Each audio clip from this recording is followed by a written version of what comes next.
قصيدة للشاب محمد القويزي شفاه الله، من الشيخ ثامر من ولاية المسيلة من دائرة سيدي عامر.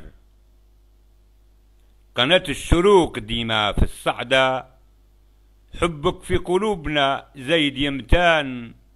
يا قناة السلم في كهل الهدى، الدوي في الناس نحيتي الأحزان. في عقول الناس راكي محمودة، يا قناة الصدق في كهل الإيمان.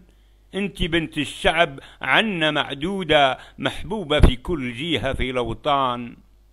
انت في الميدان ديما موجودة، يا شاشتنا زاد لك ربي في الشان.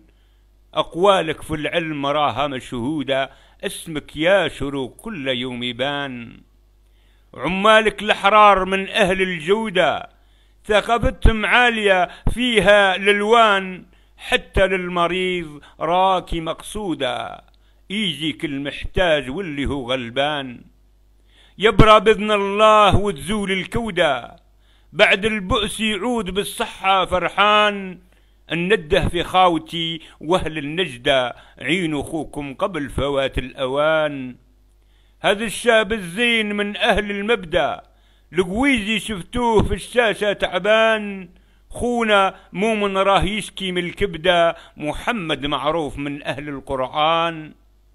امه رحلت سافرت في ذي المدة، حتى خيو ما تخللوا تشطان. عينوا اخوكم لمدولوا ذا العدة، واللي سبق شي جزاه الرحمن. اللي يعمل خير من قلبه يهدى، على الصراط يفوت في رمسة العيان. دير النية يا الخو شارك وابدا، غدوة تلقى حاجتك عند الميزان.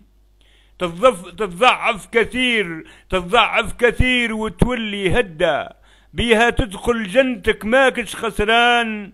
ثامر جاب القول في هذا النجدة، ادعوا له يا ناس ديما بالغفران.